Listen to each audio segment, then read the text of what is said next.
Hello students, welcome to our channel A to Z পরীক্ষা। তো আজকে পিকে দে সরকারের যে আমরা ট্রান্সলেশন সিরিজটা কন্টিনিউ করছিলাম, আজকে তার 9 নম্বর পার্ট, ঠিক আছে? মানে 9 নম্বর এক্সারসাইজটা করব। পুরো ভিডিওটা শুরু থেকে শেষ পর্যন্ত দেখো। যদি ভালো লাগে অবশ্যই লাইক করে দিও, এবং তোমরা যারা নতুন আছো তোমরা কিন্তু অবশ্যই চ্যানেলটাকে সাবস্ক্রাইব করে নিও। হ্যাঁ, সাবস্ক্রাইব করতে ভুলো না, আর লাইক করো এবং নিজেরা নিজেদের মতন করে লেখো, লিখে কমেন্ট করো, ঠিক আছে? আমি সবার কমেন্টে কিন্তু পড়ি। তো চলো শুরু করি। দেখো কি বলেছে, এ সংসারে কেহই আবদ্ধ থাকিতে ভালোবাসে না, তাই তো?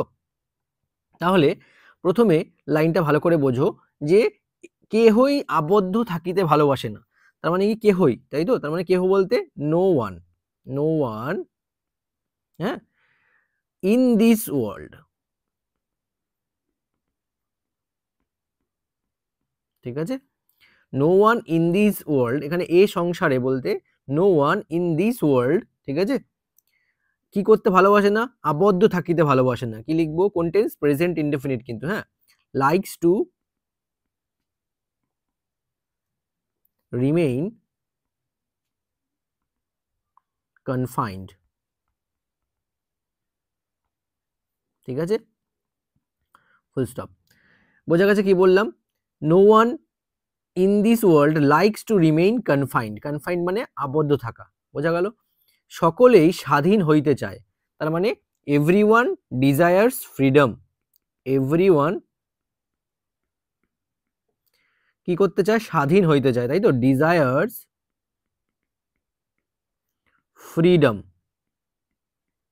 তোমরা অবশ্যই কিন্তু তোমাদের মতো করে লিখবে, লিখে কিন্তু কমেন্ট করবে, হ্যাঁ। আর আমার লেখাটা যদি ভালো লাগে অবশ্যই লাইক করে দিও, আর এইভাবে কিন্তু চেষ্টা করো প্র্যাকটিস করার, হ্যাঁ। যত বেশি প্র্যাকটিস করবে তত বেশি তোমাদের ইমপ্রুভমেন্ট হবে। আমি অলরেডি 250টা ট্রান্সলেশনের প্র্যাকটিস সেট করে দিয়েছি, 250 ট্রান্সলেশনস পাবে, ঠিক আছে? মানে টোটাল ধরো ওখানে ইংলিশ টু বেঙ্গলি এই হিসেবে হয়, তো এখানে 250টা ইংলিশেই পাবে, এরপর আরো বেঙ্গলিতে ট্রান্সলেশনও থাকবে, এর সলিউশন। এবার তোমরা যদি চাও এগুলোকে রিভার্স করে বঙ্গানুবাদ হিসেবেও কিন্তু প্র্যাকটিস করতে পারো। যদি লাগে পিডিএফ অবশ্যই আমার থেকে নিয়ে নিও। খুব মিনিমাম প্রাইস রাখা হয়েছে 49, ঠিক আছে? 49 এই প্রাইসের মধ্যে কিন্তু তোমাদের এই ট্রান্সলেশনের সেটটা পুরো অ্যাভেল করে দেওয়া হবে, ঠিক আছে? যদি লাগে তো নিতে পারো, না নিলে তোমাদের মতো করে তোমরা প্র্যাকটিস করো, কোনো ব্যাপার না, এটা জাস্ট প্র্যাকটিসের জন্য, ঠিক আছে? তো চলো দেখো পরের লাইনটা কি বলেছে, যে যদি তুমি একটি পাখি ধরো এবং তাহাকে খাঁচায় পুরিয়া রাখো, তাহলে কি লিখবো? If you catch a bird, তাই না? If you catch a bird, যদি তুমি একটি পাখি ধরো এবং তাহাকে খাঁচায় পুরিয়া রাখো, অ্যান্ড তাহাকে খাঁচায় পুরিয়া রাখো, তাই তো? কিপ ইট ইন এ, খাঁচা মানে কি? কেজ, তাই তো? কেজ, বোঝা গেছে? কমা, পাখিটি কেবলই খাঁচার বাহির হইতে চেষ্টা করিবে, তাই তো? পাখিটা কি করবে? কেবলই খাঁচার বাহির হইতে চেষ্টা করবে। It will constantly try to escape, তাই তো? It will constantly try to escape, escape মানে পালানো, তাই তো? পালিয়ে যাওয়া, খাঁচার বাইরে বেরোতে চেষ্টা করবে, অর্থাৎ কি? ট্রাই টু এসকেপ, পালিয়ে যেতে চেষ্টা করবে। যদি তাহাকে ভালো রূপে খাইতে দাও ও ভালো জল পান করিতে দাও, তথাপি সে খাঁচায় থাকিতে ভালোবাসিবে না, তাই তো? তাহলে কি লিখবো? Even if you feed it well, ঠিক আছে? যদি ভালো খাইতে দাও, তাই তো? And provide clean water,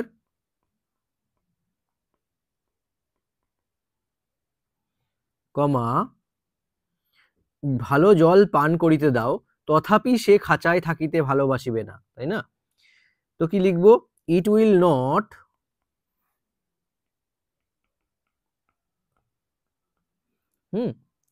love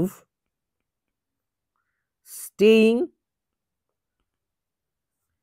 in the cage, বোঝা গেছে? এরপরে কি বলেছে দেখো, একসাথেই আছে, সে বনে উড়িয়া যাইতে চাইবে, তার মানে কমা দিয়ে ইনস্টেড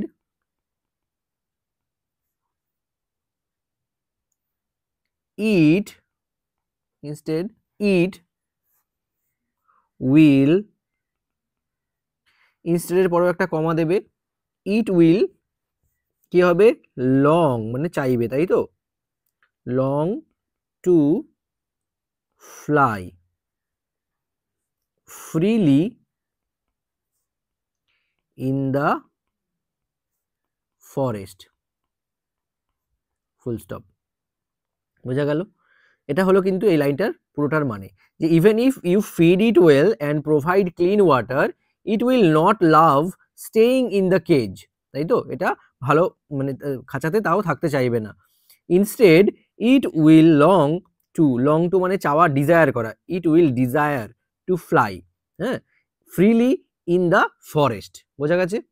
এর পরের লাইনটা দেখো কি বলেছে, যদি উড়িয়া পালাইতে না পায় তাহা হইলে সে দুঃখে শুকাইয়া যাইবে ও অবশেষে মরিয়া যাইবে। তো ভেঙে ভেঙে করে করব। হ্যাঁ, যদি উড়িয়া পালাইতে না পায় তাহলে কি লিখবো দেখো, ইফ ইট ফেইলস, তাই তো, to escape comma it will gradually wither away, হ্যাঁ, কি হবে, কিসে, দুঃখে, তাই না, ইন সরো। বোঝা গেছে? অ্যান্ড এর পরের লাইনটা কি বলেছে দেখো, অবশেষে মরিয়া যাইবে, তাই তো, অবশেষে হয়তো মরিয়া যাইবে, কি লিখবো, অ্যান্ড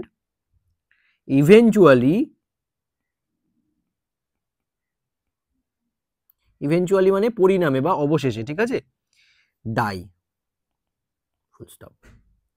ক্লিয়ার? এর পরের লাইনটা দেখো কি বলেছে, লাস্ট লাইন, তোমার দেওয়া ভালো খাদ্য ও জল তাহার মোটেই ভালো লাগিবে না, তোমার দেয়া ভালো খাদ্য ও জল তাহার মোটেই ভালো লাগিবে না, কি লিখবো, দ্য ফুড, ঠিক আছে, অ্যান্ড ওয়াটার, খাদ্য ও জল বলেছে, and water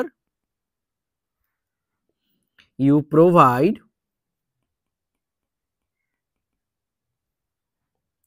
will bring it no joy at all. Clear? দিয়ে কমপ্লিট আমাদের ট্রান্সলেশন। ঠিক আছে, এটা ইভেনচুয়ালি, হ্যাঁ, ইভিইএন, রাইট, ইভিইএন, এখানে আমি এইমাত্র দেখলাম। ঠিক আছে, তো এভাবে কিন্তু কি হবে, তোমাদের অ্যান্সারটা করতে হবে। আর আগের যে ট্রান্সলেশনটা আমি করিয়েছি, তোমাদের মধ্যে একজন আমায় কমেন্ট করেছো, ঠিক আছে, ওটা ঠিক হবে। তো ওই কুডের পরে ইমাজিন না লিখে আমি ওখানে ইডি যোগ করে দিয়েছি, জাস্ট ওটা লেখার সময় আমি পরে তোমরা কমেন্ট করলে তখন দেখলাম, ঠিক আছে, ওই সময় আমি দেখলাম, নোটিস করলাম জিনিসটা। তো ওই জিনিসটা কিন্তু কারেক্ট করে নিও, could, can, could, shall, should, will, would, এগুলো হচ্ছে মডাল ভার্ব। মডাল ভার্বের পরে তারপর ইনফিনিটিভ টু, এরপরে সবসময় V1 হয়, ভার্বের ফার্স্ট ফর্মটা হবে, ঠিক আছে, মানে প্রেজেন্ট ফর্মটা হবে। তো ওই জিনিসটা কিন্তু মার্ক করে নিও, ওখানে কুড ইমাজিনড করা হয়েছে ভুলে, ওটা কুড ইমাজিন হবে, রাইট। তো এইভাবে কিন্তু তোমাদের প্র্যাকটিস করতে থাকো তোমরা, আর ভিডিওটা লাইক করো, নতুন যারা আছো চ্যানেলটাকে কিন্তু সাবস্ক্রাইব করে নাও, ঠিক আছে। তো আজকের মতো এখানেই শেষ করছি, এর পরবর্তী ভিডিওতে আবার দেখা হচ্ছে তোমাদের সঙ্গে। Thank you so much for watching this video.